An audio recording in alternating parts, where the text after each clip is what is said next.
everyone. Thank you all for joining me today. My name is Kathleen Lovito, and I will be your host for today's webinar titled Invest in Your Kids. Joining me today is Katie Gushin, Relationship Manager for AAFMAA Wealth Management and Trust. Our presentation today is expected to last approximately 30 minutes. We'll conclude this presentation with a question and answer series. If you have a question, please feel free to reach out to us by phone or email. This monthly webinar series is brought to you by AAFMAA Wealth Management and Trust. Our vision is to ensure the financial security and independence of members of the armed forces community, active, retired, honorably discharged service members, and their families. We accomplish this by being the premier provider of financial planning, investment management, and trust services for all branches of the military. We are AAFMAA's trust company. AAFMAA stands for American Armed Forces Mutual Aid Association. AAFMAA, created in 1879, is the longest-standing, not-for-profit association exclusively serving the military. We empower military families with affordable financial solutions. AAFMAA focuses exclusively on the needs of military families and provide innovative, personalized, and lifestyle-appropriate financial services. A key point that sets AAFMAA Wealth Management and Trust apart from other companies is that we are a fiduciary. What that means is we have a legal obligation to act in your best interest and for your benefit. One important disclaimer before we begin this month's webinar. The information presented herein was compiled from sources believed to be reliable. This presentation is for educational purposes and is furnished without responsibility for completeness or accuracy. Its general information is not specific investment, legal, or tax advice for any individual. Do not rely on this presentation alone to guide your financial planning decisions. Since each individual situation is unique, your needs for financial services will differ. For individual advice, please contact us directly. We produce this webinar series in-house with our own professional staff as a service to our members and to help them better understand the resources that are available to them. Now I'll turn it over to Katie, who will go over the agenda. Thank you, Kathleen, and thank you to everyone out in cyberspace for taking time to join us today. Today's agenda consists of cost and return of college education, financial assistance opportunities, developing a college savings plan, and funding a college savings gap. And finally, we will conclude this webinar with a question and answer series. So why pay for college? Well, because it's an investment in human potential. You can see in this graph that those with a 4-year college degree earn nearly twice as much as high school graduates. As in every situation, there will be a few outliers, but for the most part, people can expect that those with a 4-year degree will earn nearly twice as much as high school grads. The issue many people face now is the high cost of college. You can't help but wonder if it's really worth it and if the added expense will pay off down the road. And this chart here shows that it absolutely does pay off to have a college degree. In fact, even with delaying entry into the workforce by 4 years, combined with the high college expenses, those with a bachelor's degree can expect to surpass their peers by age 35. From there, the cumulative net earnings, the gap will only increase for the college graduate. So while it may seem like a slow start out the gate, the college degree still pays off in the long run. So now, how much can you expect to pay for this extra earning potential? So the total cost of higher education has 5 primary components. It's broken down into tuition and fees, room and board, books and supplies, transportation, and other personal expenses. So if you take a look at the private versus public school amounts for the 2017-2018 school year, private at $50,900 versus the public in-state is $25,290. And if you take a look at the dark blue area in the beginning of the bar graph, this area represents the tuition and fees, and you can see that the tuition is more than 3 times as expensive, but the other costs of college are only about 10% higher. So tuition explains most of the difference in cost. Additionally, college costs are rising at about twice the rate of inflation. Now, the College Board estimates the total annual cost of college will increase 4.3% annually. A four-year private college undergraduate education costs $184,648 for freshmen now finishing their first year. If you want to send a newborn in 17 years, that same education will cost $377,727 for one student. So the annual cost will be over $100,000 per year when that student is a senior. The good news is that the Armed Forces have several programs that promote and finance higher education for service members and dependents. So looking at the Department of Veterans Affairs, we have the post 9/11 GI Bill. This became effective August 1st, 2009. To be eligible, you had to have 90 days of service on or after September 11th, 2001. The post 9/11 GI Bill offers financial support for education, housing, and books, with the Yellow Ribbon program covering additional costs at participating private institutions. So it includes undergraduate and graduate degrees and vocational and technical training. You also remain eligible for up to 15 years following your release. And additionally, you may transfer the GI Bill to dependents. However, this may require an additional service obligation. So it's something you want to double check. There's also the Montgomery GI Bill. It's available for those who enlist.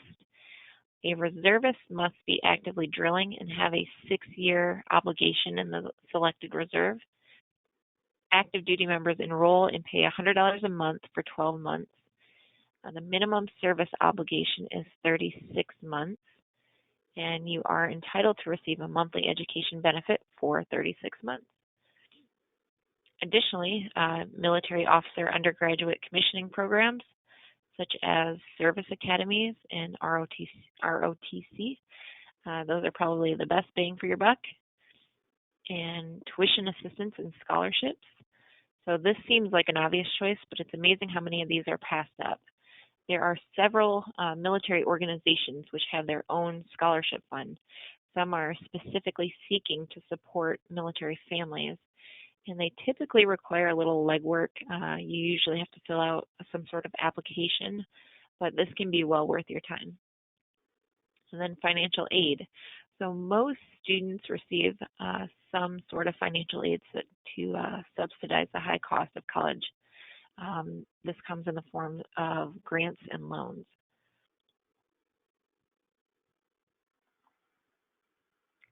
And now determining the financial aid need. So universities have developed a system, and they are able to estimate the expected family contribution, or EFC, which we will use further down. They want you to pay as much as you are financially able to, and they have assessed an amount. So you can see in the graph at the top how this amount can vary. So for college A, there is no need. Between the parental contribution and the student contribution, the college expenses are covered.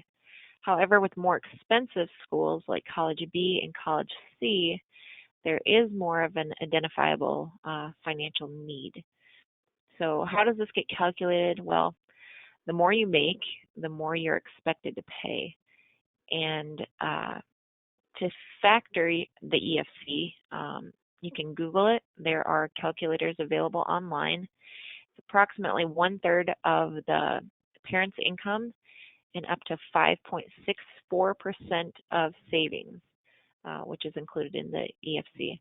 That's not counting IRAs, 401ks, home equity, and insurance policies.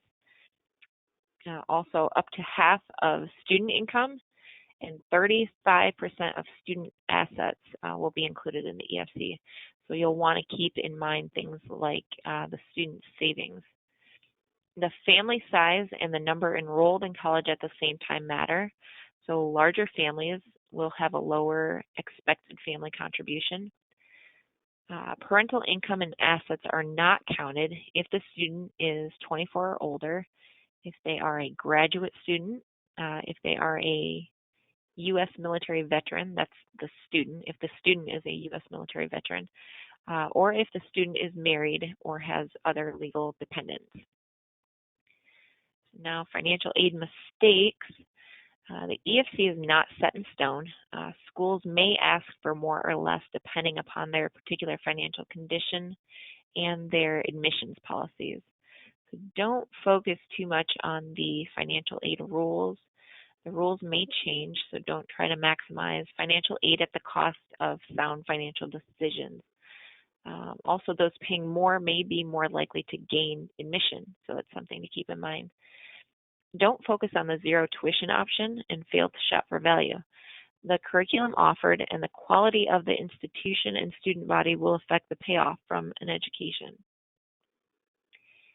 And remember, no is not a final answer, so don't hesitate to negotiate.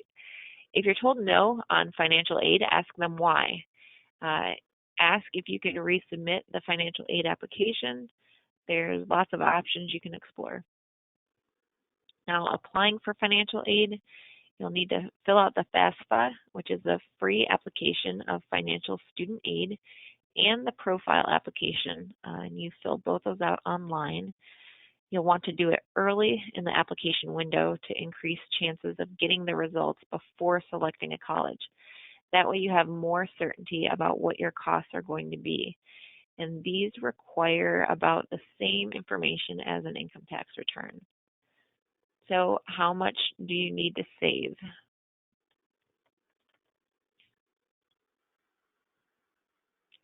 So money for education is just another financial goal. You have to decide where it ranks as far as financial priorities, just as you would saving for retirement. So is paying all of an education a priority, or even paying 50% a priority? How much to save for college is a personal decision. The lesser of the EFC or the cost of college may be a reasonable starting point. Yes, saving for college will increase your EFC by 5.64% of those savings each year. But remember our financial aid mistakes discussion.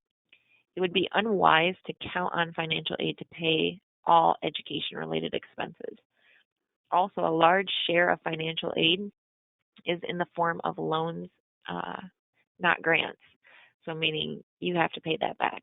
And additionally, there will be interest on that. So how should you invest your savings? So like any investment decision, you'll need to consider the same factors. Consider the time horizon. So for longer time horizons, a riskier portfolio that includes equities should generate a higher return. As your student ages, you'll want to take less risk with your portfolio, shifting into more fixed income and risk-free assets. You'll want to also consider your personal risk tolerance. So how would you feel if that portfolio dropped 25% overnight? You might consider equities for younger children, but shift more into fixed income as you're getting closer to needing to utilize those funds. And accelerate college savings with tax-smart investing. So things to look into and ways to save money. UTMA's Uniform Gift Transfer to Minors accounts allow parents to accumulate assets to pay for college in an irrevocable trust account. So the plus side to this, it's an inexpensive way to transfer money into a trust for kids.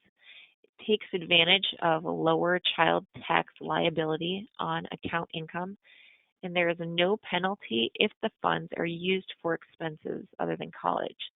The downside is that the assets become property of the children at the age of majority, which this gives them control and also increases the EFC substantially. The bottom line is that this may make sense for very high net worth savers and those that want to gift money but are not likely to benefit from financial aid anyway. Another option is U.S. savings bonds, the Series EE savings bonds. So the interest earned is tax exempt if used for college. Plus side to these, they're very inexpensive and they're a very safe investment. The downside is obviously the low rate of return, and it's less likely to build a sufficient college fund. So the bottom line, this may make sense as a risk-free way to hold funds earmarked for short-run college expenses. We also have the Coverdell Education Savings Account. This allows you to save for tuition in a non-tax deductible account and then withdraw the earnings tax-free for qualified education expenses. So the plus side to these, Coverdell, they're parental assets, so they have a less effect on the EFC, and the funds can be rolled from one child to another. The downside is that there's low limits that are phased out for high earners. The bottom line is these are good college savings vehicles for most service members. Another option is Roth IRAs. Contributions are initially non-tax deductible, and then earnings can be withdrawn for education expenses, tax and penalty free. So the plus side is that it's not considered in the EFC calculation, and it has higher contribution limits than the Coverdell. The downside is it's an IRA, so you are using retirement savings to pay for college. So the bottom line with a Roth IRA is, although Roth IRAs have great tax advantages, it will generally only make sense to raid retirement accounts for education money if retirement saving goals are already being met another way. So maximizing TSP, 401ks, you already have a military retirement, or if the cash is needed in an emergency. This is rarely a recommended strategy since retirement goals are uncertain and many risks exist that could easily deplete those funds. And lastly, we have the 529 plans. It's probably the most popular. So two types of state-sponsored programs, prepaid and savings, that's administered by security firms where distributions to fund qualified education expenses are tax-free. So the plus side, in addition to tax-free withdrawals, many states will provide income tax exemptions for residents. You can contribute up to 5 times the $14,000 gift tax at one time without a federal gift tax impact. For 2018, that amount has actually been increased to $15,000. But the benefits are also transferable to close family members, and the assets are the parents for the EFC calculation. The downside is that there is a 10% penalty tax for non-qualified use. The bottom line is 529 plans make sense for most service members. So check with your resident state offerings before looking elsewhere. North Carolina uses Vanguard and provides a state income tax deduction for 529 contributions. And let's see, so what if you decide to open an education savings account, but the balance is insufficient to pay your EFC? So after exploiting all available financial assistance opportunities and doing your best to save, there are still a few common sense ways to generate money for education. Gifts, and grandparents and relatives are always asking, what can we get the kids for Christmas and birthdays? They may have more tax reasons to make gifts and may contribute to your education savings account. So gifts made directly to an education institution for a student's tuition are gift tax exempt. You'll also want to look at your current income. So if you're working, your family monthly income, you can budget to make up any tuition shortfalls out of current income. This might mean delaying retirement until the kids are out of the house. You can also look at claiming the tax credits. So by paying out of your current income, you can take advantage of education tax credits, which allow you to deduct tuition and fees and ultimately creating a tax savings. Additionally, many people want to share the financial burden. So many families want children to work and help offset the high cost of education. And many colleges will expect students to work when calculating the financial need. You can also look at future income, so borrowing. You can look at home equity loans, the low rates to meet cash flow shortfalls. You can borrow against 401ks and other retirement assets. So you can let your retirement assets grow, but use them as collateral for reduced rate borrowing. And your children can borrow. So children can deduct interest payments even if they take standard deductions.